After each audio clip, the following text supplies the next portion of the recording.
Nos gustaría empezar esta entrevista pidiéndole que se presente. Bueno, como les dije, soy de padre griego y madre salteña, y abuelos maternos salteños, que son los que vivían acá cuando llegó mi padre. Cuando llegó mi padre acá, vino por razones políticas. Él era muy político, ¿no? Era radical irigoyenista. Y llegó para un mitin acá, que se hacía allá en un camino, en un campo. Se hacían carreras cuadreras, y bueno, ahí estaban mi abuela, que corría, que era jinete de primer orden, ¿no?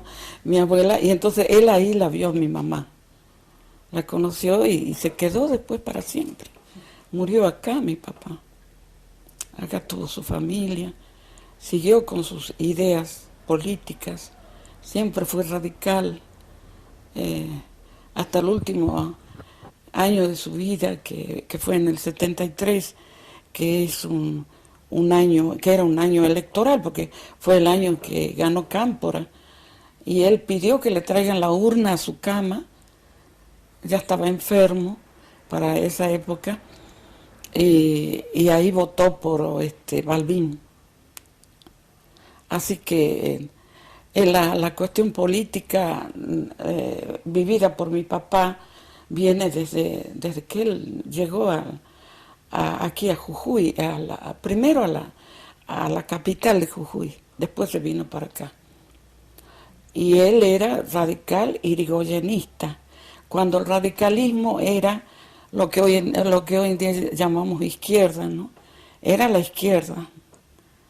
Y las luchas contra el ingenio, todo eso lo vivió mi padre.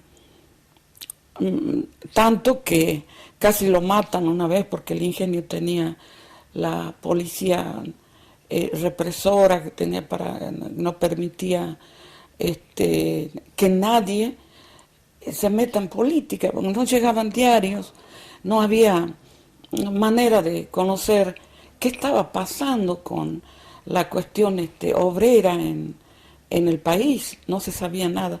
Y los obreros de acá lo tenían prohibidísimo. El obrero que se metía en política de alguna manera, y menos con el radicalismo de Irigoyen, era enseguida despedido de la empresa. Y en esa época no había leyes que los protegieran. El ingenio lo sacaba cuando quería, sacaba a la gente y la echaba. Y bueno, en toda esa lucha estuvo mi papá. Yo en ese libro que una de ustedes ha comprado, bueno, yo ahí cuento la época de los 7 radicales que había acá, porque este era un pueblito de 9 manzanas, incluyendo la plaza. Y habían 7 radicales. Y entre esos 7 radicales estaba mi papá.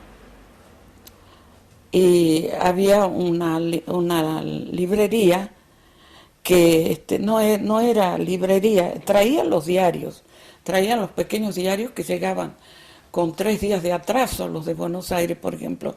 Crítica llegaba, pero venía con 3 días de atraso, que eran los 3 días que hacía el ferrocarril para ir para venir desde Buenos Aires.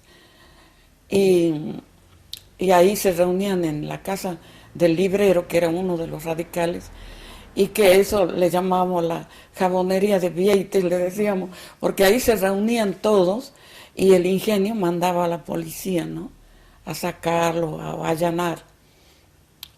Una vez venía mi papá de la casa de este librero y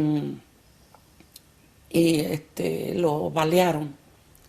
Y una bala le pasó, le sacó un pedacito de oreja, que siempre tuvo ahí esa mordedura en una oreja, ¿no?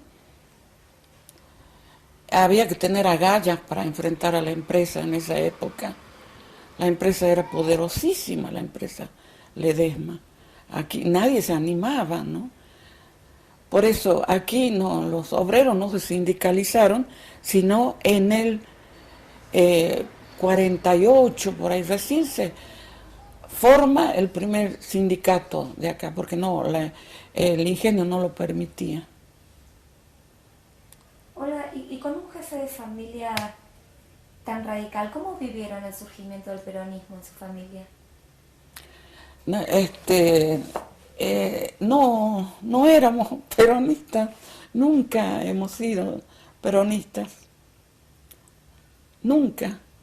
Aquí mi papá se indignaba cuando hacían las misas por Evita, todo eso, yo me acuerdo un poco, ¿no? Que él se enojaba, y bueno, en fin, esas cosas, ¿no? De partidismo y bien fanático como era mi padre, ¿no? Así que no, peronistas no fuimos. Y hasta el día de hoy, porque, no, estoy hablando de una oveja negra de la familia, que fue mi hermana Libertad, que ella se casó, se fue a vivir a Buenos Aires y se hizo peronista desde muy joven. Ella trabajó en el primer hogar escuela, era docente, en el primer hogar escuela que Evita fundó en Ezeiza, creo que era, y ella trabajaba ahí, y ahí la conoció Evita personalmente, y también escribió una biografía de Evita, era también fanática peronista, pero no, llegó muy, a nosotros no nos influyó mucho, ¿no? Nosotros, tengo todos los demás hermanos eran radicales, ¿no? Porque éramos 6, por eso hablo de varios hermanos. Todos radicales, y menos Irene y yo, que éramos las 2 hermanas mujeres menores, ¿no? Y ella, bueno, y eso nos nació a nosotros, el darnos cuenta de dónde estábamos, dónde vivíamos, qué era nuestra historia, cómo habíamos vivido tantos años acá sin darnos cuenta, ¿no? Que estábamos cercados en medio de una empresa privada. Éramos un pueblo autónomo en medio de una empresa privada. Y durante más de 60 años vivimos rodeados de cañaverales y en una situación muy fea, porque el gobierno de la provincia no se ocupaba de nosotros para nada, porque nosotros teníamos una empresa muy poderosa al lado y pensaban que la empresa se iba a ocupar de este pueblo. Y la empresa pensaba que si éramos independientes, no éramos un lote, que nosotros no teníamos nada que esperar de la empresa. Y entonces todo lo que se hacía acá, se hacía con el bolsillo de los vecinos y con el entusiasmo de los vecinos. Así se hizo la casa municipal, la iglesia, el mercado, se hicieron todas las cosas que hoy en día se ven. Usted recién dijo que todos los hermanos, menos Irene y usted, eran radicales. Sí, porque nosotros, estaba contando que nosotros fuimos a Grecia, estuvimos un año en Grecia. Y Irene fue a la Universidad de Atenas, yo estuve aprendiendo pintura bizantina en Grecia, una belleza lo que es eso. Y bueno, allá aprendimos lo que era la situación nuestra, y ya se movía mucho Europa y sobre todo Grecia. Ahí conocimos una parienta nuestra, ¿no? Parienta de mi papá, que era izquierdista, y ella nos empezó a contar lo que era en todo el mundo. Bueno, nos empezó a hablar, y así ya cuando llegamos acá, nosotros llegamos, les estoy hablando de un viaje que ya el año que viene cumple 40 años de cuando fuimos allá. Ahora Grecia está muy cambiada, ¿no? Ya no hay esa pasión fuertísima que había por por la China comunista, maoísta, ¿no? En esa época. Yo nunca fui comunista ni nada de eso. Siempre estuve con la gente de acá y sigo estando, ¿no? Y siempre coherente con eso. Ahí en mi libro van a leer la última, el libro se cierra con la pueblada que hubo acá en el 97.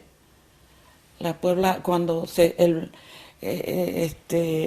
ingenio y el gobierno manda la represión para la gente, para los 5.000 desocupados que había, que estaban haciendo un corte de ruta.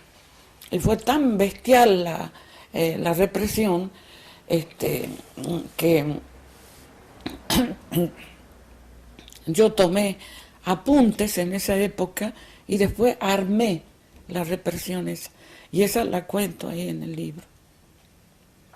Ahora, usted vuelve de Grecia conociendo a la izquierda, sí, y a una Argentina que en esa misma década empieza un proceso de movilización política y social muy importante. En el 63, 64, que es cuando empieza el onganiato, ¿no? También había las efímeras democracias que fue Ilia, Frondizi, Ilia, Guido. Y después de nosotros llegamos, estábamos allá cuando subió Ilia. Y me acuerdo que decía un médico rural, es el nuevo presidente de los argentinos. Y cuando llegamos acá ya estaba Guido, lo habían sacado a Ilia, y enseguida nomás ya el Onganía arriba, ¿no? Y ahí empieza la llegada acá, empieza a crecer este pueblo, pero en la periferia, afuera, ¿no? Donde había algún lotecito, lugar fiscal, se metían, la gente se metía ahí, y villas miserias empiezan a surgir por todos lados. Ahora, ¿por qué empieza a crecer justo en ese momento la localidad? Porque quedan sin trabajo los obreros de Tucumán. ¿Por qué? Porque Onganía cierra los ingenios de Tucumán. Onganía cierra los ingenios y no reemplaza con nada, y la gente se tiene que ir. Se desparraman por todo el país. Y aquí llegó tal cantidad de obreros zafreros de Tucumán que se formó una villa miseria que llegaba hasta el río, que era una cosa tan populosa como nunca se vio acá. Esa villa miseria termina cuando hay la crecida del río y cuando entra el agua y tapa los ranchos y mata cantidad de gente, ¿no? En la crecida del río San Lorenzo, y que fue terrible, fue todo un drama. Y ya había un militar en el gobierno de Jujuy, y declaró que solo había 6 muertos, cuando nosotros vimos que habían fosas comunes con cientos de víctimas, ¿no? Y este clima político de mediados y fines de la década del 60, ¿cómo se vivió acá en medio de esta localidad que crecía? Y se vivió con gente que vino de otros lados. No sé si oyeron hablar del matrimonio Weiss, Dora y Jorge Weiss. Ella era profesora en ciencias de la educación y él era un ingeniero casi prácticamente recibido. No se recibió, pero porque se largó nomás ya a recorrer el país. Y ellos ellos eran de del comunismo maoísta. Y él llegó acá porque tenía una formación gremial y sindical. Y él llega acá y ve que acá no había sindicato, que los obreros no sabían ni siquiera sobre el salario que establecido en ese momento, por el gobierno, porque ya había sindicato en todo el país, pero aquí no se sabía nada. Y entonces ellos vienen y arman el primer sindicato. Y por supuesto Jorge Weif murió, es un desaparecido, y Dora estuvo presa. Cuando me llevaron a mí, ella ya estaba ahí y ya había nacido la chiquita más. Tuvo 3 hijas. Y después Dora tiene que ir del país y se va a Israel. Después de ahí eh, no puede aprender el idioma ni las costumbres. Estoy hablando del 60, no, sobre el 70. Y después se va a Francia, consigue que la reciban en Francia. Y ahí vivió hasta que sube Alfonsín y se abren las puertas para todos los expatriados. Entonces volvió. Ella es entrerriana, vive en Entre Ríos. ¿Y usted cómo vivió los comienzos de la década del 70? Yo, con mi hermana, Irene murió en el 75.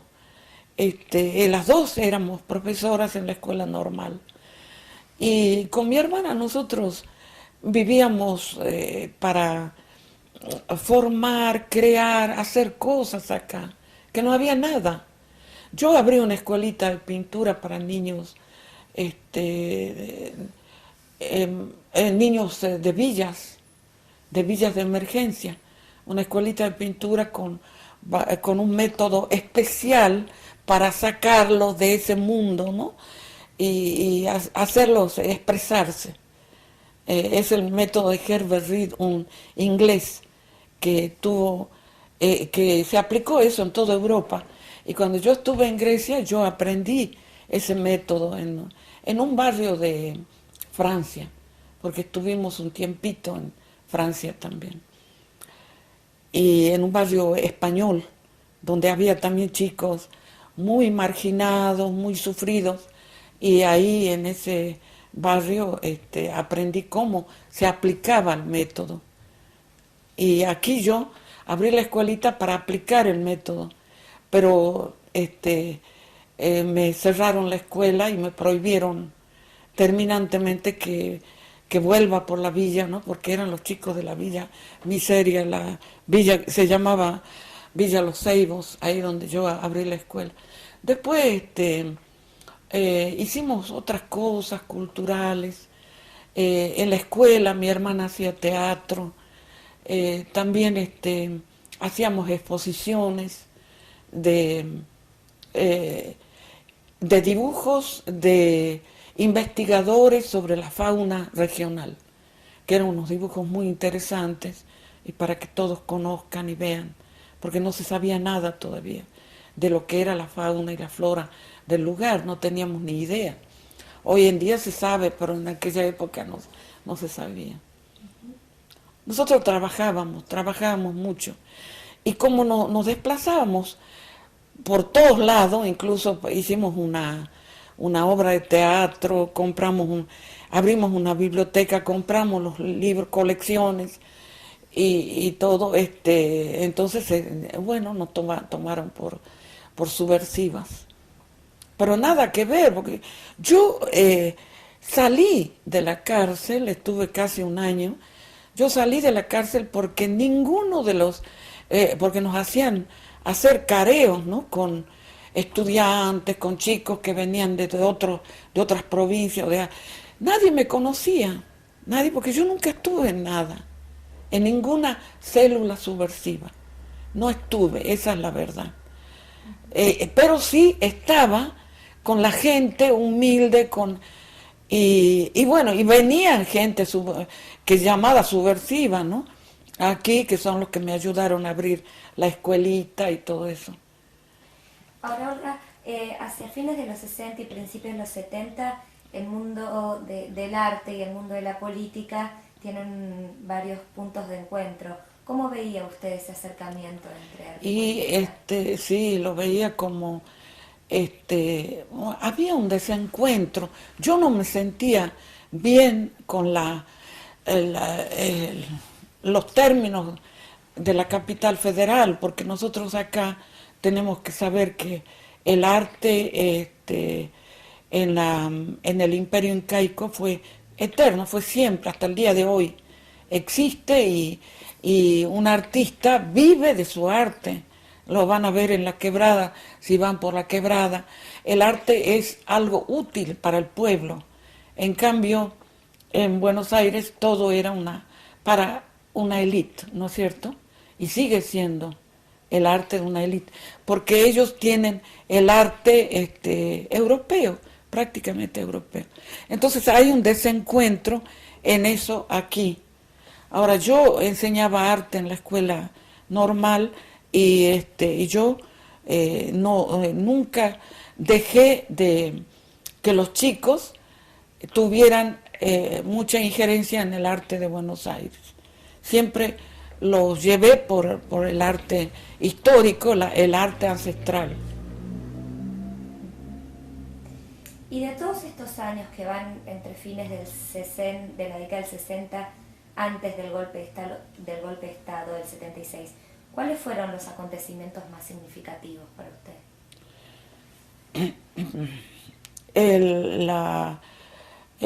No dejo nunca de admirar a Cámpora.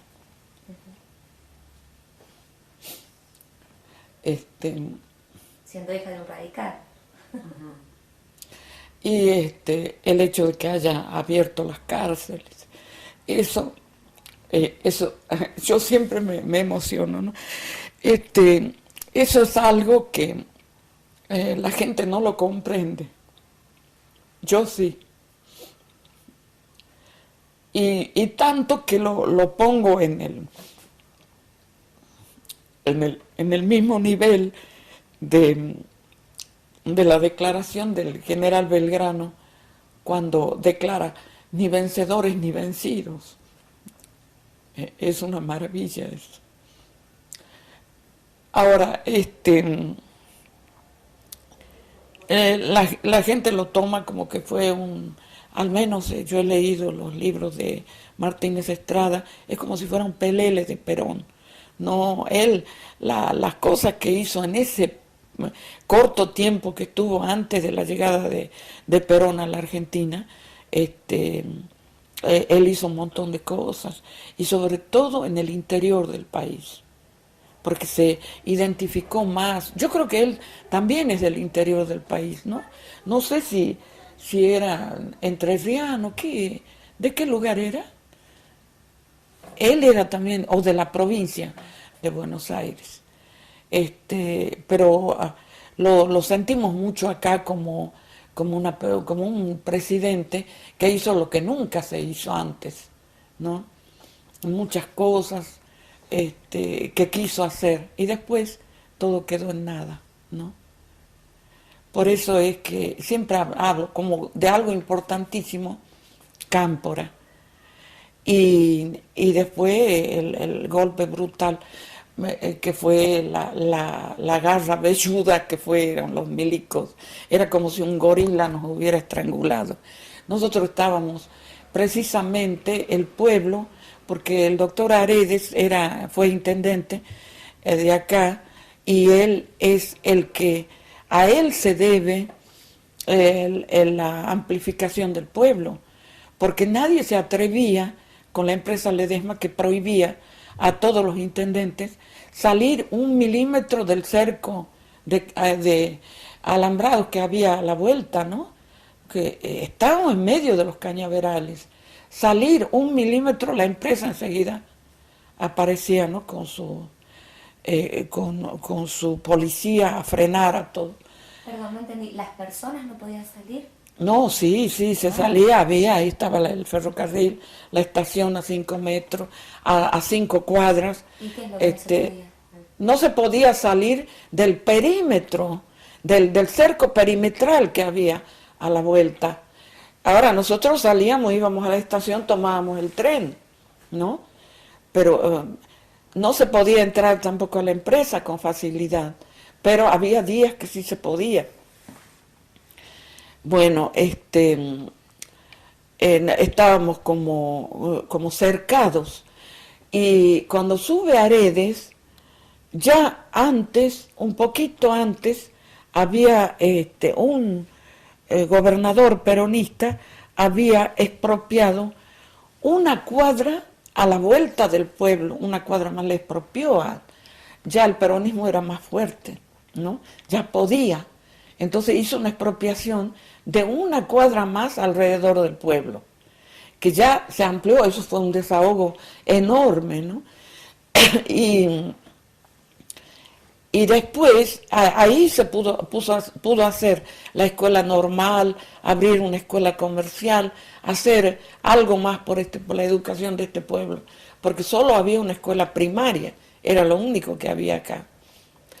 Y después el doctor Aredes toma una ley que venía de hacía mucho tiempo, donde se da el derecho de todo pueblo cabecera de tener un ejido municipal, que son como de 2 kilómetros, según, ¿no? Según el lugar y según los habitantes que había.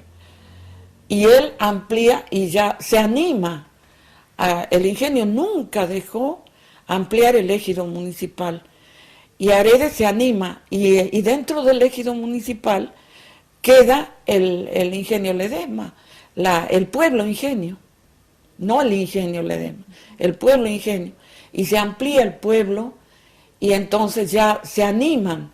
El gobernador, estaba el gobierno peronista entonces, se anima el gobernador Snopek de Jujuy, que después se volcó a la empresa cambió totalmente de política cuando sube Isabel. Esto es una época, nada más una trayectoria de él. Entonces se inicia, con el gobierno peronista, se inician recién los primeros barrios de acá, yendo hacia el río San Lorenzo. Y la empresa Ledesma se ve obligada por ley a edificar 5.000 viviendas, porque había una ley que venía desde el 48, que salió con el gobierno peronista, que obligaba a las empresas a dar viviendas, buenas viviendas a los empleados, viviendas dignas, como se llaman. Y entonces la empresa tuvo que hacerlo. Y ahí es cuando se amplía el pueblo y se abren los nuevos barrios, y después ya hasta el día de hoy los asentamientos, ya tenemos más de 30 barrios nuevos, y ahí crece el pueblo. Pero crece gracias al coraje de un desaparecido, que es Luis Aredes. ¿Qué recuerda de los momentos anteriores al golpe de Estado del 76? Que nosotros estábamos, que era la época de Cámpora, estábamos a punto de hacer un despegue económico fabuloso acá, y todo quedó en nada cuando subieron los militares. Se pensaba hacer aquí, se había encontrado petróleo en el departamento Ledesma. Ahora se vende el petróleo, el gas, se lo vende a Campo Durán, que lo lleva por gasoductos a Buenos Aires. Íbamos a hacer una cantidad de empresas, de microempresas y de empresas grandes, y estaba todo caminando listo para hacer una cosa extraordinaria acá. Incluso lo que más nos dolió fue que se iba a abrir una boca universitaria acá, porque eso es lo que más le ilusionaba a la gente joven de acá, ¿no? Que donde hay un nivel terciario, la cultura de todo ese lugar surge, ¿no? Por fin surge. Eso pasó en Jujuy, en Salta, y lo vimos con nuestros ojos. Cuando no había universidad, no pasaba de ser un pueblo grande, pero cuando se abrió la universidad ya empezó una cultura, y con la cultura empezó todo ya empezaron a crecer los pueblos, al crecer la cultura. Y nosotros queríamos eso acá. Y ya lo teníamos, ya estábamos. Y por eso nos tomaron por subversiva. Mi hermana Irene murió un año antes del golpe militar, pero quedaba yo, y entonces me llevaron. Aunque nunca supieron por qué, según me contaban ahí mismo, que habían denuncias, que habían ido denuncias de aquí a Buenos Aires, pero ellos no sabían porque no encontraban a nadie me conocía, ¿no? Y no sabían por qué estaba yo ahí.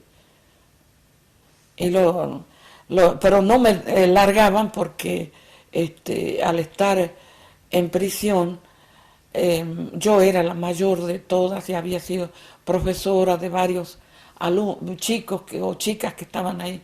Y entonces yo me hice cargo de ellos y ahí tenía unas peleas descomunales con las celadoras, las policías.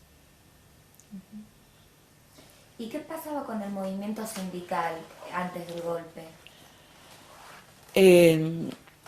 Ya estaba, ¿no? Ya había, y justamente había ganado el sindicato de Jorge Weiss, había ganado la secretaría del sindicato del ingenio, y el ingenio no lo podía tolerar.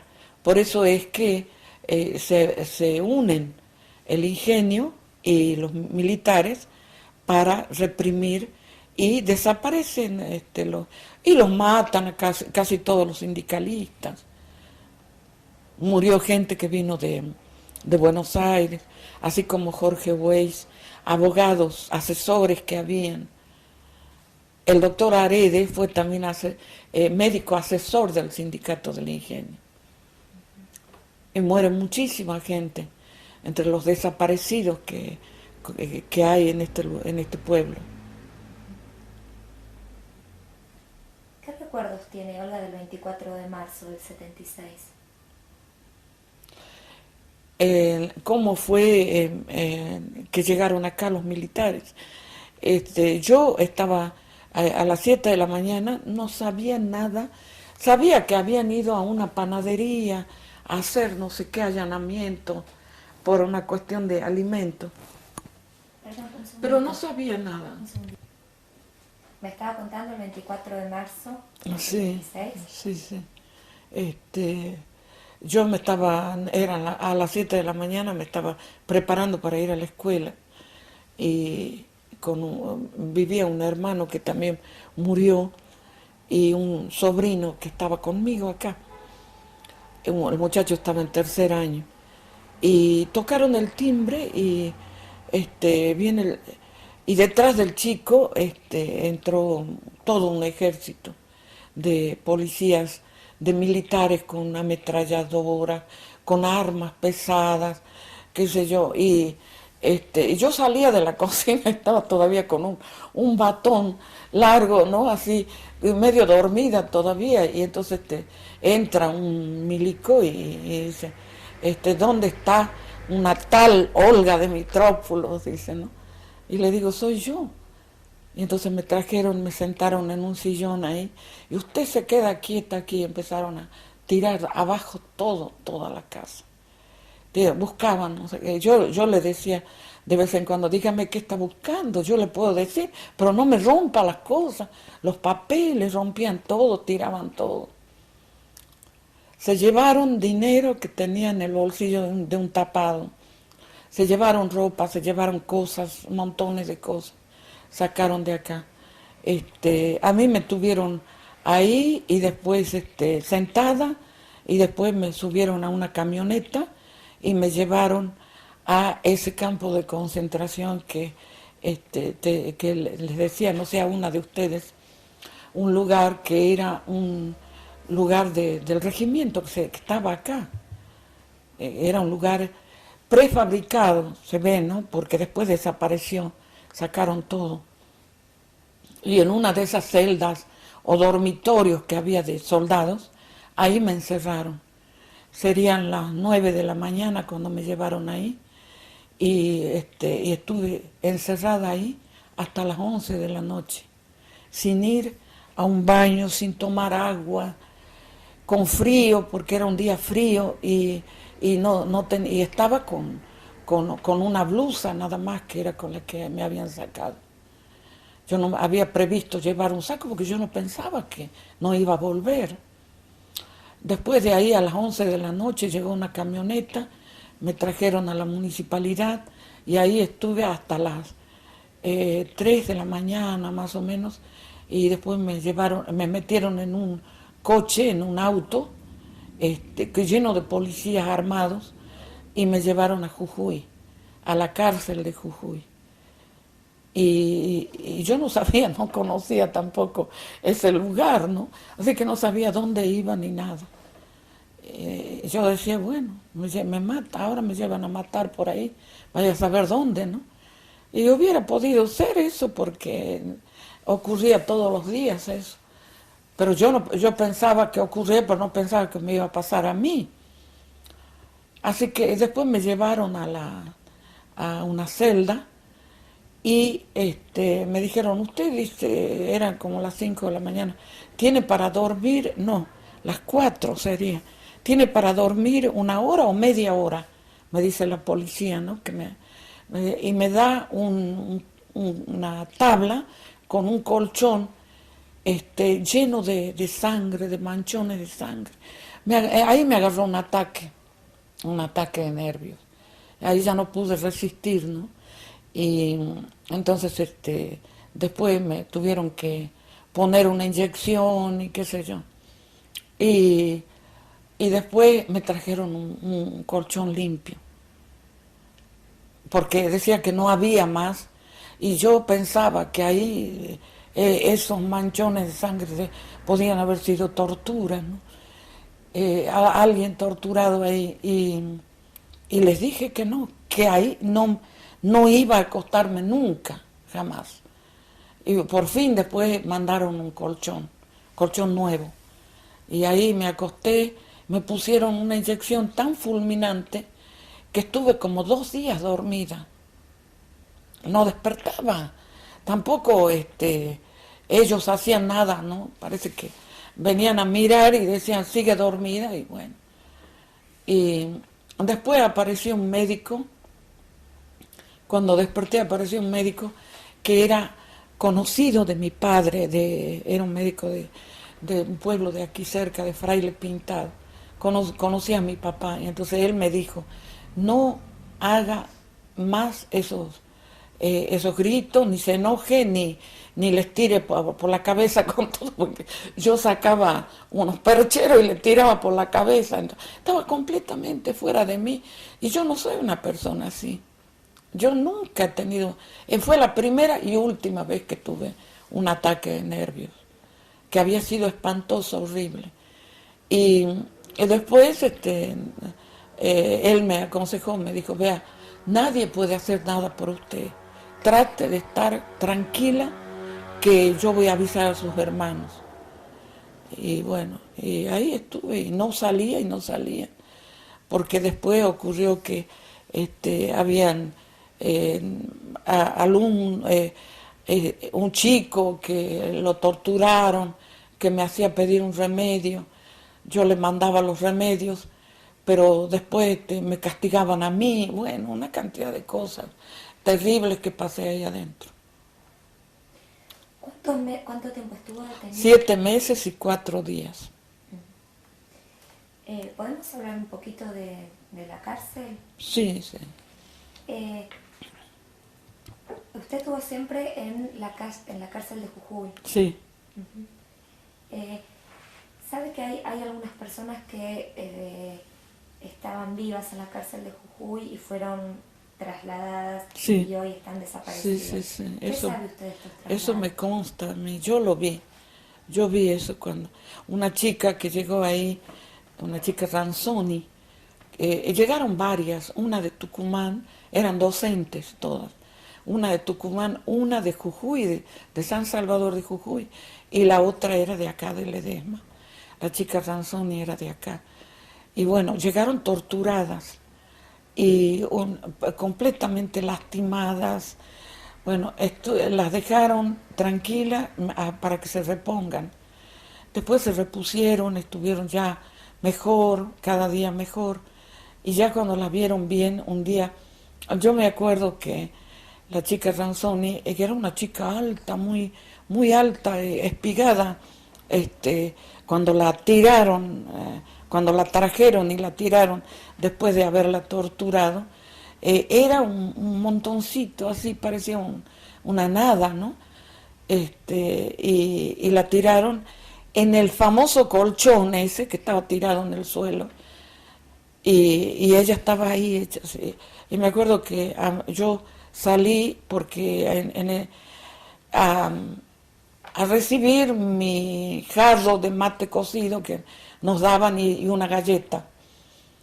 Yo salí a eso y vi dónde estaba la chica esta. Y entonces, ¿cómo te llamás? Le pregunté, ¿no? Así, de vuelta. Y me dice, no sé, no, yo soy Alicia Ranzoni, vos sos fulana de tal, yo te conozco. Le dije, toma esto, y le di el mate.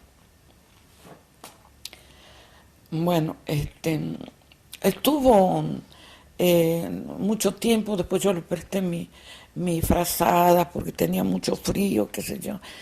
Y estuvo enferma la chica y bueno, hasta que un día, ya estando mejor, ya salían al recreo, ya estaban mejor las tres, siempre estaban juntas esas tres chicas, porque habían trabajado juntas en la misma escuela, aquí, creo que en el lote El Talar, por acá en un lote chico de acá, y entonces se conocían de ahí y se protegían una a la otra. Y desconfiaban de toda la gente que estaba adentro, ya sean presas o policías, de todos desconfiaban, porque venían de ser torturadas. Y y yo me acuerdo que llegó una celadora a los gritos diciendo, las tres de la celda tal, Ranzoni y las otras, prepárense que las llevan en comisión. Y yo saqué la cabeza para ver y vi cuando se iban, cuando las sacaban. Y la chica Ranzoni llevaba una campera y botitas, me acuerdo. La otra iba con unos suecos. Yo me acuerdo de cómo iban vestidas. Después aparecieron los cadáveres ahí en el camino a Tilcara, por ahí, por ese lugar que llaman Guerrero, que es donde había también policía. Había policía y ejército. Apareció el cadáver de una de ellas, pero de Alicia Ranzoni no apareció. Una vez vino la madre acá y yo le di todo lo que yo sabía, ¿no? Cómo la vi hasta el final. No volvieron nunca. Y después, que pasaron varios días, que se corría la voz entre ellas, entre las policías, de que habían muerto, que las habían matado. Y yo oía mal, porque tenía la celda cerca, y me acuerdo que una noche pude comprobar de que efectivamente eso había ocurrido porque se estaban repartiendo las cosas de las chicas. Se repartían la radio, el reloj, la ropa, un deshabillé de Alicia, se lo repartían entre ellos, se peleaban. Eso lo vi yo desde mi celda.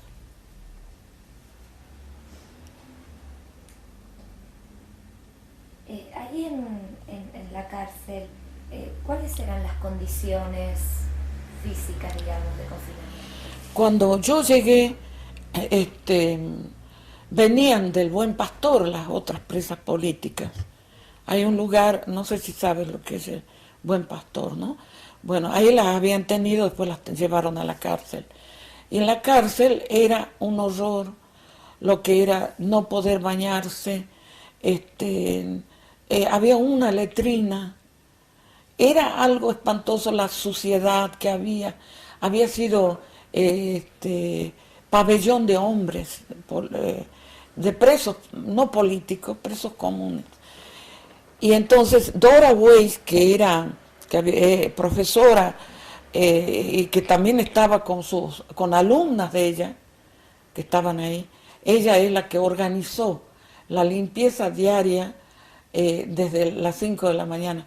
Pidió permiso por nota y qué sé yo, y permitieron que las presas políticas se levanten rotando, ¿no?, el trabajo a las 5 de la mañana a lavar las letrinas, a lavar todo, todo y dejar todo limpio. Así que había una protección, porque decían que en otras cárceles salían enfermas y contagiadas con miles de enfermedades las presas, porque eso tiene que ser, porque hay de todo ahí adentro. Cuando yo llegué había 60 presas, 60 presos, presas políticas. Muchas eran empleadas públicas que las habían llevado nada más que porque eran empleadas. Así que había mucha gente, muchas mujeres, de todos los niveles sociales, de todas las culturas, había de todo. Y al tener todo eso controlado y bien controlado, con una estricta limpieza, y si algo pedíamos a los parientes que llegaban todas las semanas llevándonos cosas, eran cosas de limpieza, era lo que más pedíamos. ¿Y la relación cotidiana con...? Había separaciones entre sectores. Yo nunca pude entender bien eso, pero me acuerdo sí que había una especie de pelea por el liderazgo adentro. Y la líder ahí era Dora Weiss, porque ella desde el comienzo había empezado por enseñarles todo ahí, ¿no? Así que, pero habían otras que querían. Después recién me pude dar cuenta de las cosas, porque había que ver, yo era un cero a la izquierda cuando entré ahí, no entendían mucho, no entendía las cosas. Por ejemplo, ¿quiénes? Por ahí me hacían preguntas que yo no sabía qué contestar. Una vez me dijo una de ellas, ahora, esta fue la palabra que me dijo, ahora que era el que dirigió la matanza de Ezeiza, ¿cómo se llamaba?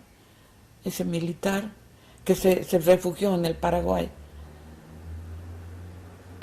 Era de las 3A, conocido. No, era bueno, un cabecilla de ellos. Ahora que está en el Paraguay, podemos pensar en no sé qué. Yo me quedé, la miré así, y ahí se dio cuenta que yo no entendía nada. Y empezó a tener cuidado, ¿no?, conmigo. Uh-huh. Y como yo no estaba acusada de nada, ni por nadie, entonces empezaron a decirme, a tener cuidado todas, ¿no? Y decían, esta me parece que es botona, decían, ¿no? Ese es un término que no es de acá, es de Buenos Aires. Esta parece que es botona, dice, la trajeron aquí para que hable y cuente todo lo que, para que después cuente todo lo que sabía, lo que oía ahí, ¿no? Y eso después se les pasó, ¿no? Uh-huh. ¿Y el trato cotidiano de los represores cómo era? Era terrible a veces, ¿no?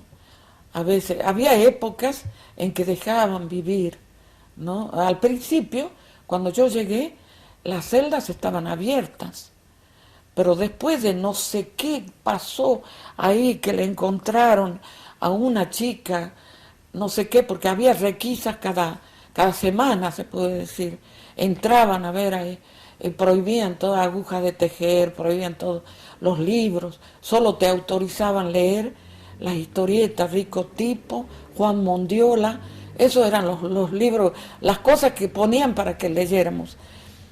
Y bueno, estaban la gente que estaba ahí, ellos se desconfiaban unos a otros ahí adentro. Yo ahí estuve como una estúpida, no entendía mucho, pero me ocupé de la salud de las chicas. Por ejemplo, me enojaba muchísimo y tenían miedo las celadoras cuando yo me enojaba, porque era la más vieja del penal. Entonces me sacaba el zapato y empezaba con el taco a golpear la puerta, ¿no? Era una puerta de hierro tremenda, ¿no? Blindada se puede decir. Y empezaba a golpear ahí y le gritaba a la mujer que estaba ahí cerca, que si no venía iba a estar así hasta el día siguiente. Entonces, ¿qué quiere? Le digo, ¿no ves que está llorando la chica, que le duele el estómago y está enferma? Vaya a traer hojas de palta, le decía. Yo le voy a hacer un té aquí y ponga el agua a hervir. Entonces abría la puerta y se iba y volvía, había una planta de palta ahí. Yo había descubierto que la hoja de palta es buenísima para todo, todo lo curaba con té de palta, ¿no? Así que hacía el té y le daba a la chica y se curaba. Nos curábamos con hoja de palta.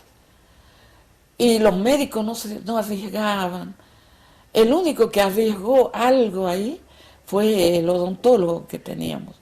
Ese una vez me llevó plata que me mandó mi hermano, ¿no? Y le dio a él, porque se conocían. Entonces me entregó y me dijo que por favor, que ese yo un miedo terrible tenía. Y bueno, recibí ese dinerito, que me sirvió de mucho para cuando tenía necesidad de cosas que no podía comer porque me hacía mal la comida de ahí, tenía el estómago deshecho.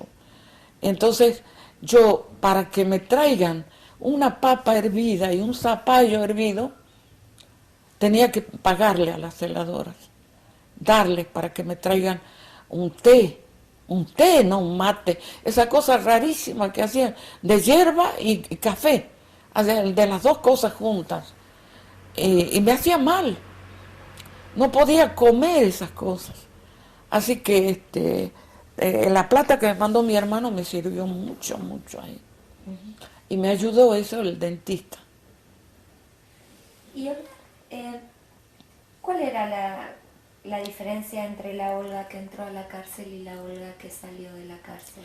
En que yo aprendí ahí que se sabía más del país adentro que afuera. Afuera la gente estaba en la luna, ahí adentro se sabía todo lo que estaba pasando en Buenos Aires, en las provincias, lo que estaba ocurriendo en Tucumán, en las cárceles clandestinas. Una vez hablé con un seglar, se llaman los que pueden hacer, pueden impartir dogmas dentro de la religión católica, pero no son curas. En caso de no haber un cura, ellos pueden bautizar, dar la extrema unción y hacer un montón de cosas. Y un cura, un lego, ¿no?, que estaba ahí, que iba ahí acompañando al obispo Medina, es el que me contó una cantidad de cosas que ocurrían en las cárceles de Tucumán. Y me impresionó muchísimo eso, ¿no? Pero esa persona no la volví a ver con vida hasta el día de hoy. No sé si la habrán matado, estará en alguna lista de desaparecidos, no sé. Y él me contó lo que fue en Tucumán, cuando el obispo Medina lo mandó a entrar a una cueva donde tenían a unos presos políticos que eran de muy buena familia de Tucumán, de familias de apellido, ¿no? De ahí, y entonces él fue y se dio con un muchacho que era un monstruo, como lo tenían. Estaba bueno, me contó una barba, un pelo así enorme, con un olor a excremento, porque él estaba mezclado ahí, todo, en una cueva vivía. Así lo degradaron al muchacho. Y dice que cuando él salió, contó a la familia, y entonces ellos juraron que iban a sacarlo de cualquier manera. Nunca he sabido si lo sacaron al muchacho. que cuando él salió, contó a la familia, y entonces ellos juraron que iban a sacarlo de cualquier manera. Nunca he sabido si lo sacaron al muchacho. Eso me dijo, sí, dice, hay cárceles por ahí, esta misma, pero ustedes aquí se pueden bañar, pueden lavarse la ropa, pero hay otros lugares donde los tienen en un estado de animalidad, me dijo.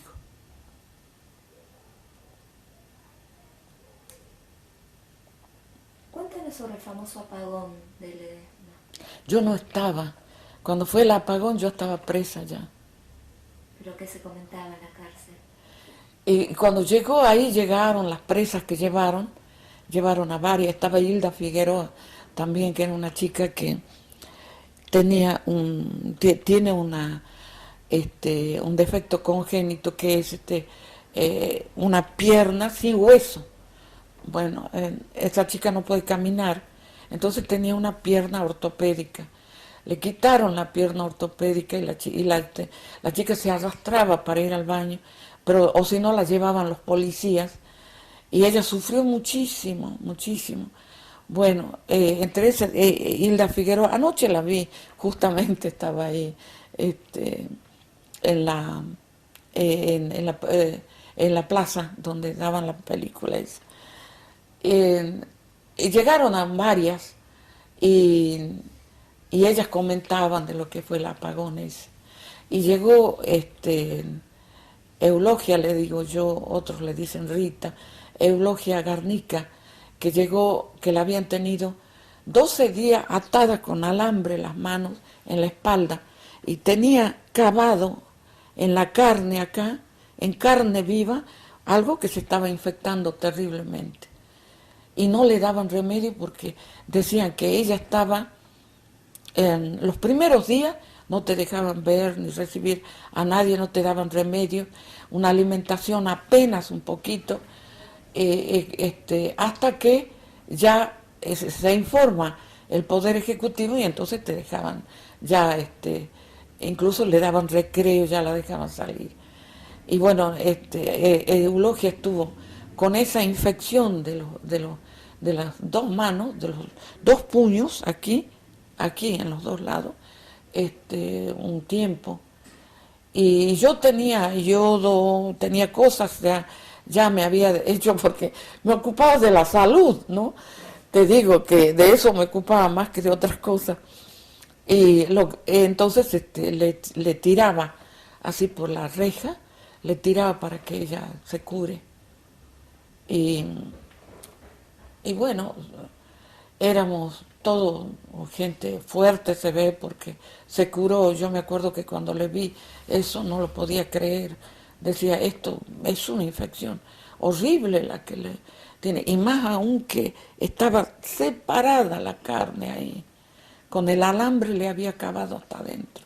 Claro, 12 días atada con alambre. Pobre Eulogia, lo que sufrió ahí adentro. Ahora la veo, ella va con las madres y va a dar vuelta a la plaza. Perdió 2 hijos. 2 hijos le mataron. Así que es una cosa de nunca acabar de contar, te digo.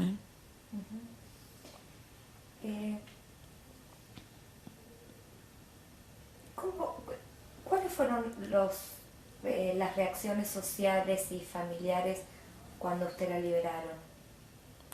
Oh, era tan terrible Yo cuando vine acá no encontré a nadie. Mi hermano, un hermano que vive, que tiene su casa aquí, él me fue a traer y después se fue porque él tenía hijos, familia, no conseguía trabajo, no tenía de qué vivir, los habían sacado de los empleos, de todo, ¿no? Y yo tenía una librería acá y la librería estaba cerrada y el otro hermano se había ido a vivir al ingenio. Así que viene y este hermano me trae aquí y me deja y me dice, yo tengo que irme, estoy ahora en Yuton, un pueblo, ¿no? Tengo que irme porque tengo enfermo, un hijo tenía enfermo. Y voy a venir a verte mañana, me dice. Y yo me quedé aquí, empiezo a andar en la casa, no había nada de nada.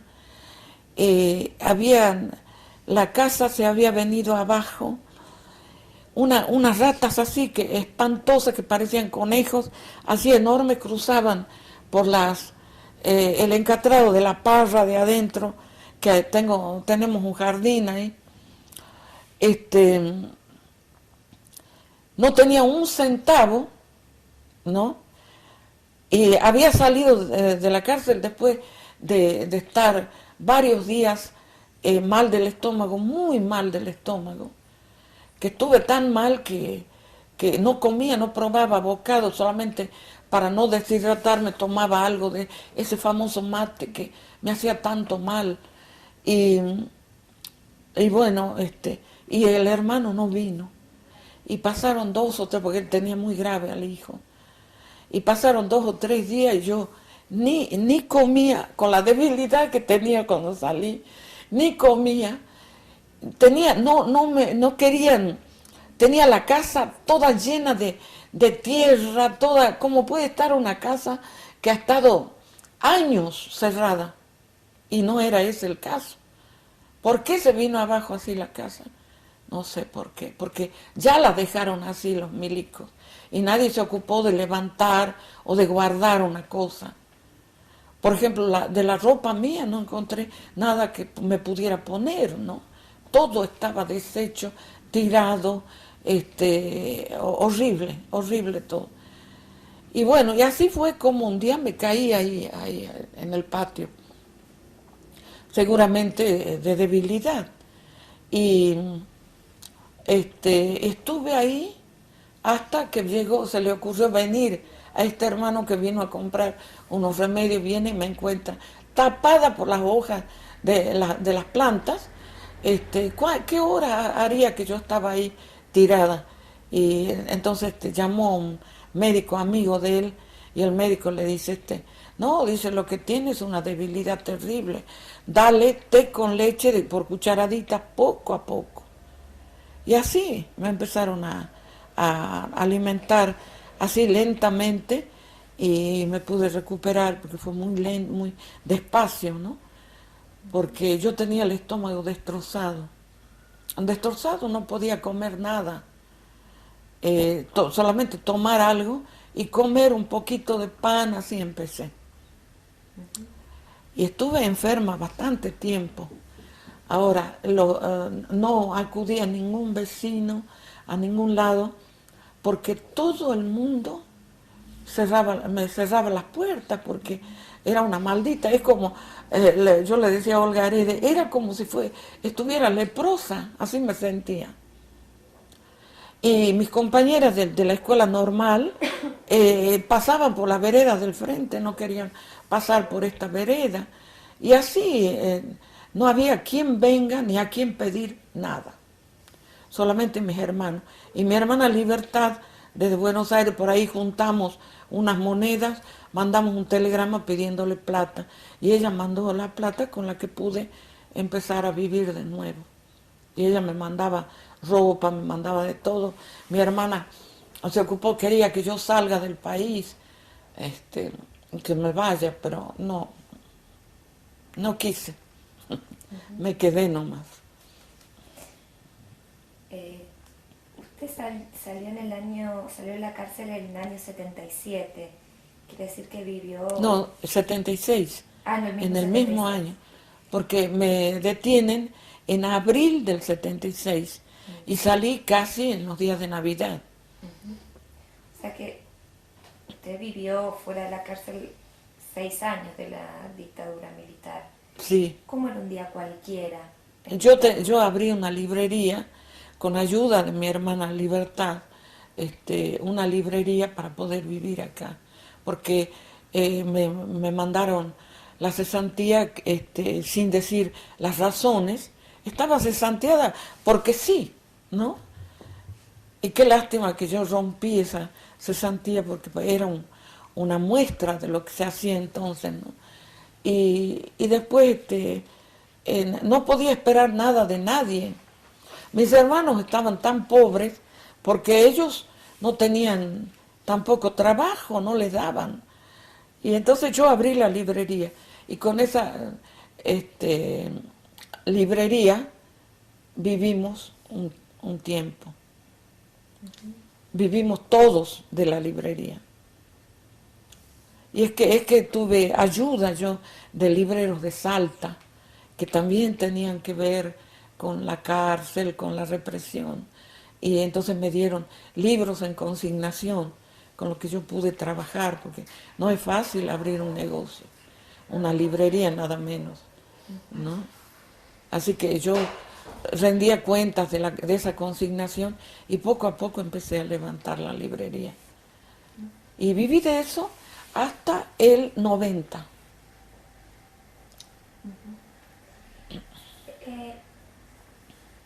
¿Qué imagen tenía usted de la sociedad en ese momento?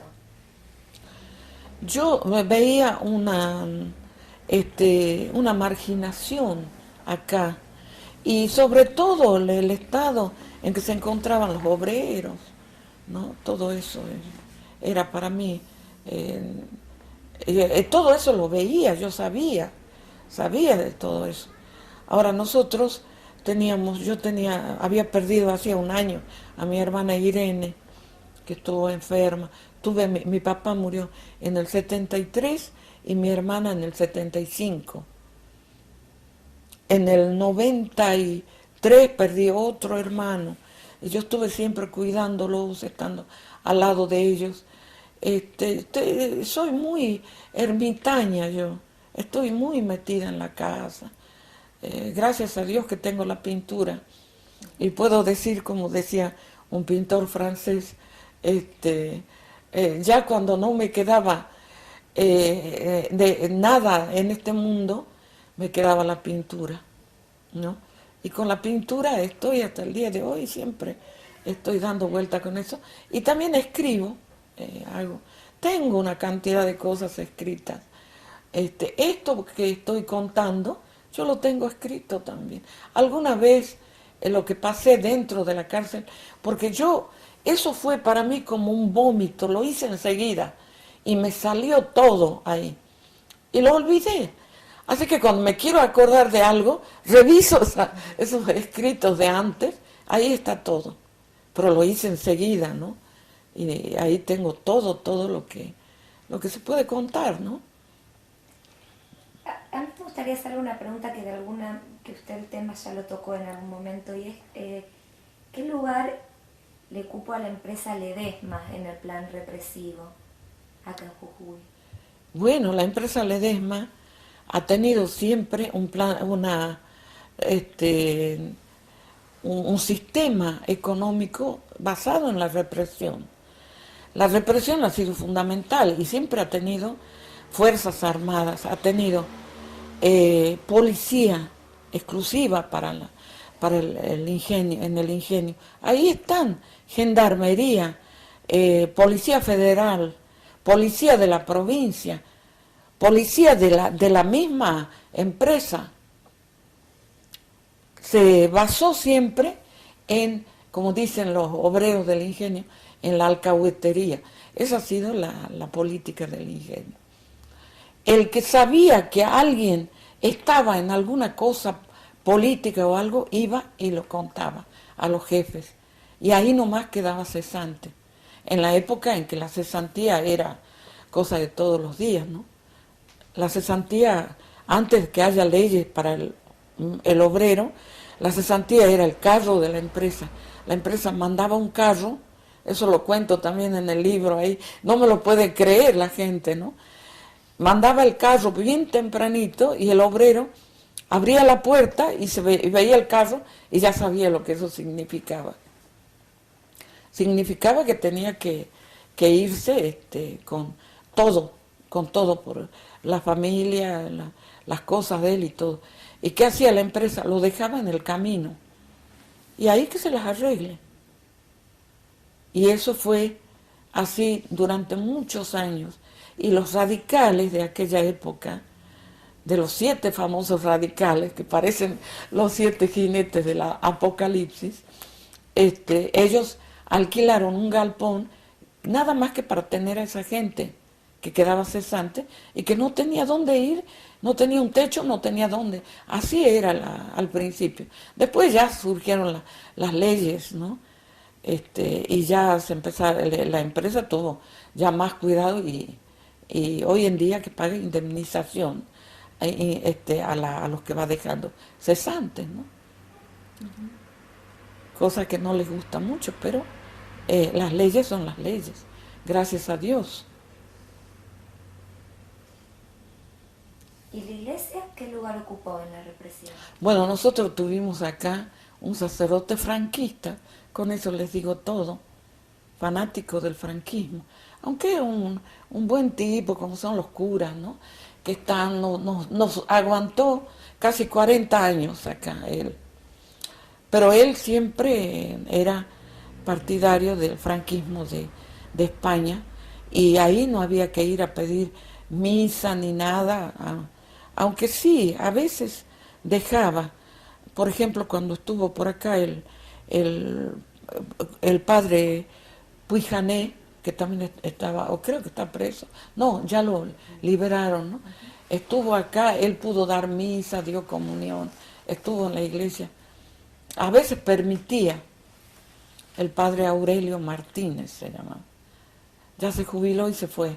Y ahora hay 2 muchachitos que son bastante avanzados, de ideas bastante buenas. 2 curitas jovencitos hay acá.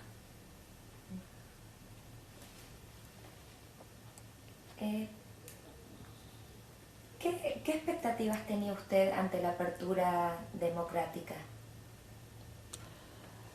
Muchas, yo esperaba muchísimo.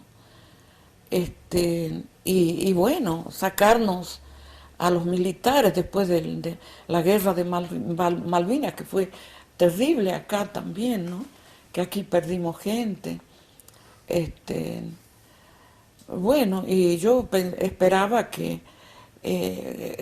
haya esa libertad que no teníamos acá, porque hay que ver lo que es tener una empresa que está con la policía, de acuerdo a la policía, ¿no?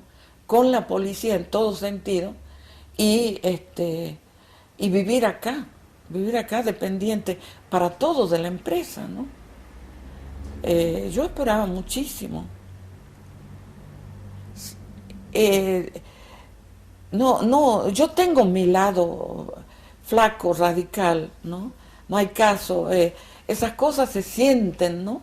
De muchos años que uno ha vivido, que ha visto, que ha oído, ¿no? A nuestro padre hablar y decir tantas cosas. Y bueno, yo esperaba de Alfonsín. Hasta el día de hoy no descreo totalmente de Alfonsín. Y si tengo que decir de la Rúa, ¿no? Eso les digo todos los días, no porque yo sea hoy en día radical, no soy radical, ya hace tiempo que estoy desvinculada de todo partido político. Pero yo les digo a todos, de la Rúa fue el único presidente de la República que invirtió aquí, que trajo un plan a futuro tan grande para Jujuy como es el camino de Jama, ¿no? Y todo lo que nos puede ayudar a hacer en el futuro, si se termina, porque al caer de la Rúa, que invirtió 90 millones en ese camino, al caer de la Rúa se pararon los trabajos del camino de Jama, ¿no? Del paso de Jama, que es paso a Chile. ¿No han oído hablar de ese paso?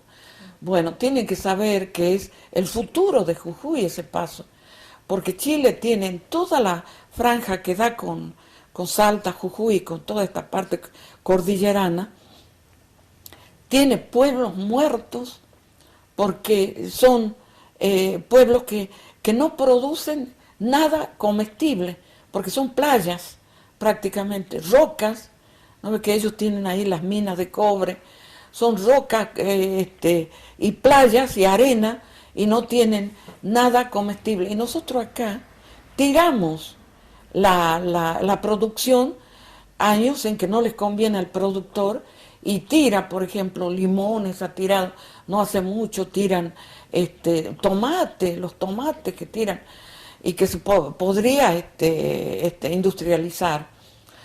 Los chilenos están esperando que se haga el camino para que vaya toda la producción alimentaria de acá para Chile. Y iríamos ya no al puerto de Buenos Aires que cuesta tanto y que se gana tan poco, ¿no? Sino ya iríamos al Pacífico y ya podríamos incluso ir al Oriente, ¿no? Aquí se va a hacer un camino que va desde Fraile y que sale a Tumbaya y de ahí le queda cerca el Paso de Jama para que vayan los camiones cargados con productos alimenticios que hay acá. Empezando por el azúcar, leche, carne, tomate, hay de todo, verduras, fruta, toda la fruta que hay acá. Y una cónsul chilena dijo el otro día, ustedes tienen que agradecer al presidente de la Rúa. Todo el país despotrica contra él, pero él fue ni siquiera los peronistas, mira que tiene gobiernos peronistas en Jujuy, ni siquiera los peronistas ayudaron nunca como ayudó De la Rúa. Y es que De la Rúa se crió un tiempo en Jujuy. Sí, él contó que el padre fue gobernador de Jujuy un tiempo y que él, creo que a la edad de 15 años, era una adolescente cuando él vivió en Jujuy. Y él tiene un cariño especial por Jujuy. Entonces yo les digo a todos, ¿por qué despotrican todos? Parecen peronistas. Tienen que pensar que De la Rúa es el único que nos ayudó. En esa época se hicieron muchas cosas en Jujuy y tendrían que estar agradecidos. Yo no le veo de una falta total de talento económico a los radicales, no le veo otro pecado, ¿no? Ahora, vayamos a otro radical, Alfonsín. Quiero, tenía unas preguntas sobre la primera época del alfonsinismo. Porque en el año 84 hay un acontecimiento que generó un impacto muy fuerte en la opinión pública y un debate también muy fuerte en el movimiento de derechos humanos, que fue la conformación de la CONADEP y la divulgación del informe Nunca Más. ¿Qué recuerdos tienen ustedes de ese momento? De esa época, y hay cosas peores como la ley de punto final, ¿no? Que fue terrible también eso.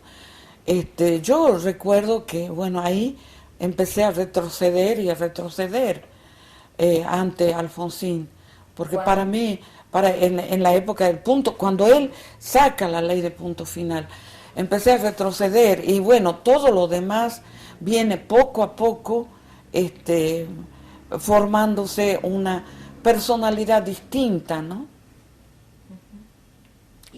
¿Y cómo recuerda el juicio a las juntas? No lo vi yo casi. Yo estaba muy enferma en esa época. Casi no lo he visto. Leí, sí, tengo Nunca Más de Sábato, la publicación que hizo Sábato. ¿Qué impacto tuvo el informe Nunca Más acá en...?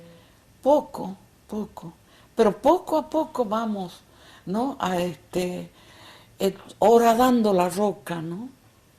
Eso es lo que decía al principio. Hay ya un cambio. Esta mañana una chica que es hija de un empleado fanático de la empresa, de la empresa Ledesma, arrietista a muerte, qué sé yo, y la chica hablaba de que ella va a ir a la marcha, que va a estar y contando y hablando de cosas que antes eran ni siquiera mención, ni volver la cabeza hacia la gente que iba a la plaza a acompañar a los familiares. Así que está cambiando, ¿no? Yo ya veo que hay un cambio bastante. ¿Y qué decir del funcionario? Porque ayer me invitaron, estuve en una reunión, antes de ir a la plaza, me invitaron porque están por por organizar un museo de acá, de esta ciudad, que no hay nada bueno, y que hay muchas cosas por hacer, qué sé yo, y siempre tengo que caer yo porque vengo a ser la que ha coordinado la historia de este pueblo, ¿no? Eso ha sido mi tarea, en realidad, el librito que ustedes han comprado. Y bueno, ellos me llaman y yo estuve ahí, y todos funcionarios, ¿no?, de la alianza, salidos de la alianza, porque acá ganó la alianza, en Ledesma, uno de los pocos pueblos, porque Jujuy es peronista, todo Jujuy es peronista, pero uno de los pocos pueblos donde ganó la alianza es acá. Y el funcionario que estaba ahí me dice, yo tengo que ir, yo quiero estar, voy a hacer lo posible, me decía, ¿no? Yo lo miraba, no lo podía creer. No lo podía creer porque siempre fue gorilona decir basta. ¿Y qué cambios cree que hubo en la visión pública acerca de la última dictadura militar? Ahora se dice tranquilamente que fue un genocidio, que se mató muchísima gente. Ahora lo dicen todos. Eso me preguntan, ¿no? Sí, no sé. Sí. Ahora yo oigo que lo dicen en todo, incluso por la televisión, por todos lados lo oigo. Antes no, antes estábamos, ya te digo, parecíamos leprosos, como nos evitaba la gente.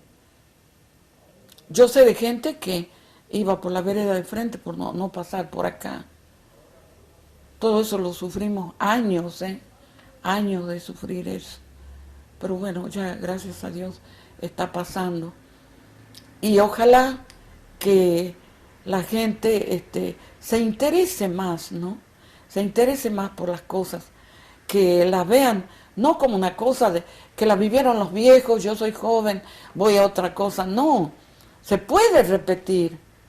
Antes de ayer oí por una radio cordobesa que un militar amenazó con sacar los tanques, ¿no? ¿Han oído ustedes?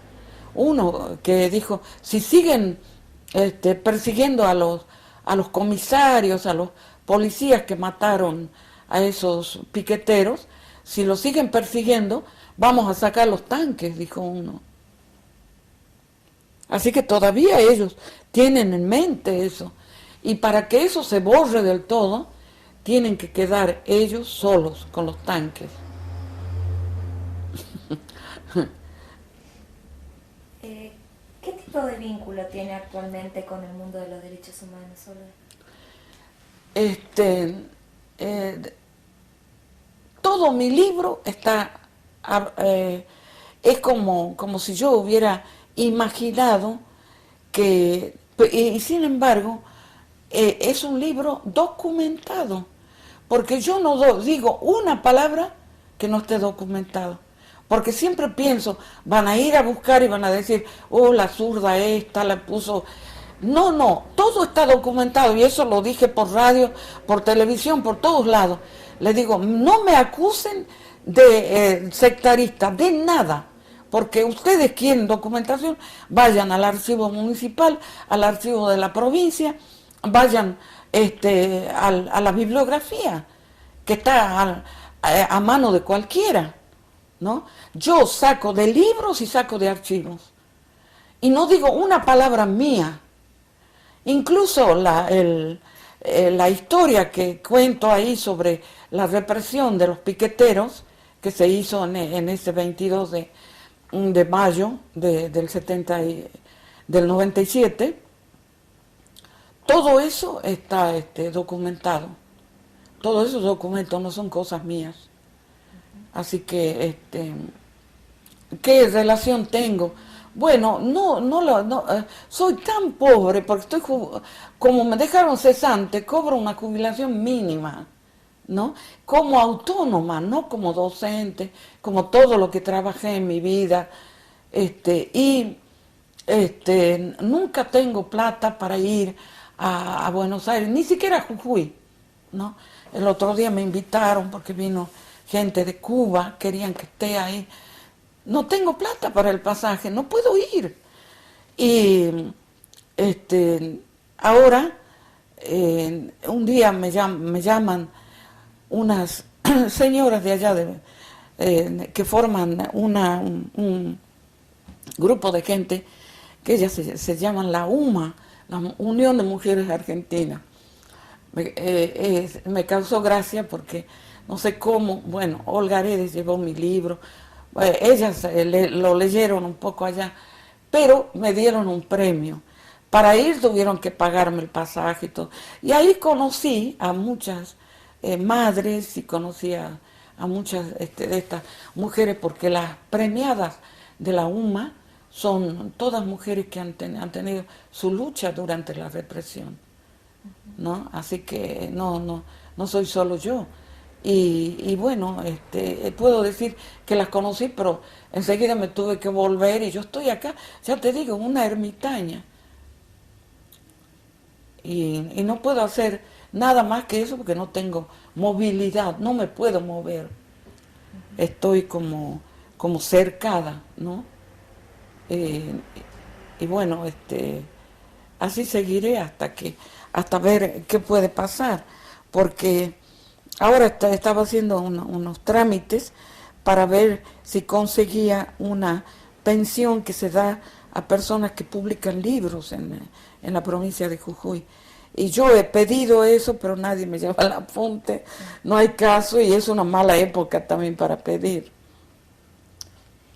Yo nunca pido nada, hago la aclaración, me las aguanto como puedo y mantengo esta casa que lo que cobro se me va casi todo en impuestos, ¿no? Y cosas que tengo que pagar para mantener esta casa. Me cuesta mantenerla, pero tampoco pido. Así que esa es, me preguntabas sobre mi relación con los derechos humanos, ¿no? Sí, los derechos humanos, no los he vuelto a ver, los conocí apenas un poquito, cuando me dieron ese famoso premio, que no me lo imaginaba yo. Porque lo tienen a ese premio, se lo dieron a gente a la hermana Peloni, a María Elena Walsh, a María Rosa Gallo, María Esther de Miguel, todas los conocí ahí. Pero usted sí tiene contactos con familiares y... ¿Aquí? Sí. No, yo soy coherente con mis ideas de siempre. No me mato tampoco porque no puedo, no estoy bien de salud, pero lo apoyo. Pero yo no tengo como, te voy a decir, una cosa de limitarme a eso. En la sociedad de este pueblo, yo estoy con mucha gente que a lo mejor otros tendrían cierto rencor, ¿no? Yo no, yo me veo, me saludo, me vienen a ver, yo los recibo. No tengo un rencor contra nadie. Sí, contra Jujuy, contra la capital de Jujuy. ¿Y por qué? Porque ellos me llevaron, ellos no sabían nada de mí. Ellos son los que me llevaron y me tuvieron hasta que se les dio la gana, ya no sabían de qué acusarme, no tenían razones para tenerme ahí y me tuvieron. Hoy en un momento usted habló del poder de la empresa Ledesma durante la época de la dictadura. ¿Cuál es el poder real de la empresa hoy acá? Ahora, ellos dejaron 5.000 empleados afuera, ¿no? Que son los desocupados que han habido acá, que por eso se hizo el corte de ruta y vino la represión. Ellos dejaron muchísima gente, pero aquí la vida va cambiando, ¿no? No hay fuentes de trabajo, pero ha crecido el pueblo. Y hay una cantidad de lo que se llaman cuentapropistas, gente que sale a trabajar y que tiene trabajo, que encuentran changas por todos lados, porque ya el pueblo ha crecido. Pero aquí, si vamos a hablar de empresa, es la empresa Ledesma, la única que hay, que es una empresa grande, y la otra sería la municipalidad, porque todos se amontonan en la municipalidad, todos quieren entrar a trabajar en el municipio, y el municipio no puede abarcar con todos, y queda una franja que queda desocupada y no tiene dónde meterse. Y esa es la gente que ahora mismo creo que están cortando, o mañana van a cortar de nuevo en el puente del río San Lorenzo, ahí cortan. Así que es la municipalidad y la empresa Ledesma.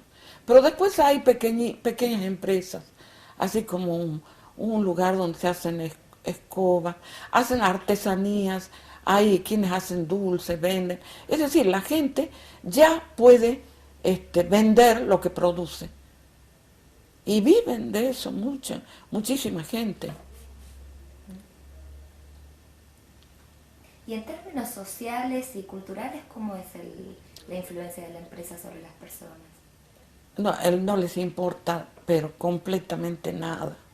Aquí hizo una obra que es de la que se vale y siempre la pone sobre el tapete, que hizo la escuela técnica. La escuela técnica, y que tiene a los curas maristas encargados de la escuela técnica, que la pagan ellos. Tienen una escuela técnica acá, el Ingenio Ledesma. Pero después nada más. No tenemos, por ahí si va alguien a pedir algo da, pero nada que tenga que invertir dinero o hacer algo. Porque aunque parezca increíble, la empresa llora por plata también. Si usted lo autoriza, esta entrevista va a formar parte de un archivo de consulta pública. Sí. Y es probable que personas con experiencias distintas a la suya y hasta generaciones futuras tengan acceso a su testimonio. ¿Qué es lo que le gustaría transmitir de toda su experiencia? ¿Qué es lo que me gustaría transmitir? Es que en cierta forma, ¿no? Todo el sufrimiento, todo lo que he sufrido desde esa mañana que les conté que me sacaron de acá, me enseñó mucho. Yo aprendí, me metí en cosas que nunca hubiera soñado. No les digo que yo estaba en el Ditela detrás de Romero Brés, que era puede decirse el capo de la élite más recalcitrante de Buenos Aires. Yo estaba detrás de él, y hasta que fue como un despertar cuando fui a ver la exposición esa de los Tucumán, Art de Tucumán. Yo durante toda mi vida, después ya tomé un camino, ¿no? Ya segura, que es el camino que tengo hasta el día de hoy. Yo estoy con la gente postergada, con el que sufre, trato de que dicen que van a hacer un museo, me parece bien. Ahora, si no me parece, no voy. Ellos saben que yo no piso si no me parece bien lo que van a hacer. Ahora van a hacer una cosa que, bueno, es un testimonio antes de que se pierdan las cosas que hay todavía. ¿Museo sobre qué van a hacer? Museo sobre la ciudad, sobre cómo se formó esto, que ya tiene 100 años. Por eso salió el libro, por los 100 años del Libertador. Y quieren llevar... Yo tengo acá una cantidad de cosas que podrían ir al museo, que son cosas de museo, ¿no? Hay un muchacho que entró aquí un día y me dice, esto parece un museo. Y es cierto. Olga, ¿hay algo que yo me haya preguntado que usted quiera comentar o agregar? Y bueno, tengo que decir que yo le debo a todo lo que sufrí desde el 76 hasta aquí, le debo mucho a ese sufrimiento, porque yo era una persona que no me daba cuenta de nada. Es decir, yo quiero decir eso, pero no es tan así, ¿no? Pobre de mí. Me quiero defender también un poco. Siempre tuve inclinación, no así. Pero estoy siempre con la idea de que dentro de la cárcel yo aprendí muchísimo. Aprendí a defenderme, aprendí a pensar en otros, en los demás, en las chicas que se enfermaban, ¿no? Y lloraban y llamaban a la mamá. Era algo terrible, ¿no? Entonces me ocupé de ellas. Aprendí muchas cosas que antes no las veía bien. Yo estaba completamente imbuida en la cuestión arte y todo lo que era teorías artísticas, sobre todo en la época que yo hacía arte abstracto. Sí, yo tuve años de hacer arte abstracto y después empecé a dejar eso, porque y empecé a entender también lo que es el arte americano y el arte el arte incaico, ¿no? Que es el arte que se dejó de lado por traer el arte europeo, ¿no? Y sin renegar de lo otro. Cuando yo voy a Buenos Aires, estoy como a la que te criaste, ¿no? Feliz de la vida, de ir a ver los museos, de ver todas las exposiciones. Yo cuando voy a Buenos Aires me paso toda mi vida ahí, ¿no? En exposiciones en donde están las cosas nuevas. Porque estuve en Francia, estuve en París, estuve en Italia, en Roma, en Grecia. Claro, todo eso pertenece a mi historia.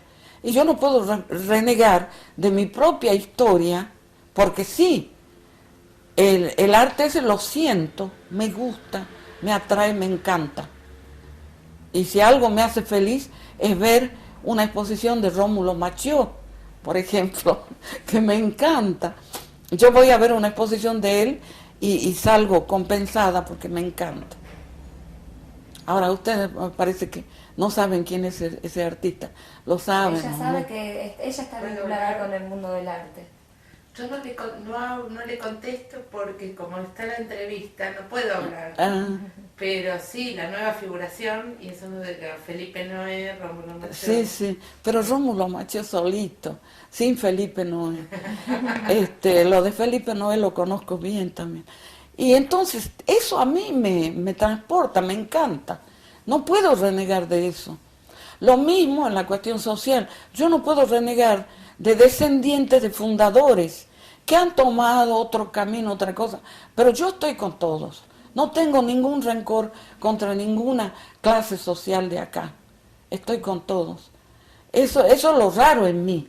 Porque las otras personas que están con los familiares, con los derechos humanos, hacen un límite, ¿no?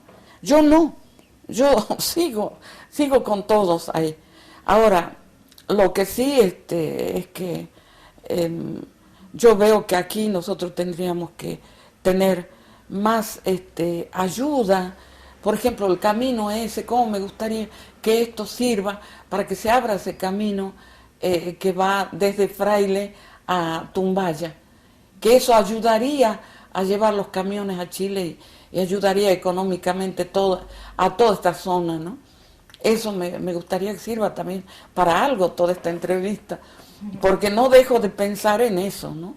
Aquí hay muchísima gente que no tiene qué comer y los quinteros están tirando la producción porque no les reditúa. Pero señores, busquemos mercados, busquemos dónde vender, o regalen. No quieren regalar porque no entra en sus planes, ¿no? Regalar esa producción. Me da mucha pena todo eso. Hola, muchísimas gracias por su testimonio. Bueno. Vamos a hacer un par de llamadas telefónicas para que abran el camino a Chile. Oh, sí, qué bueno sería. Para invitarla a Buenos Aires a ver muchas exposiciones. Ay, sí, yo trabajaba y todo en Buenos Aires, yo viví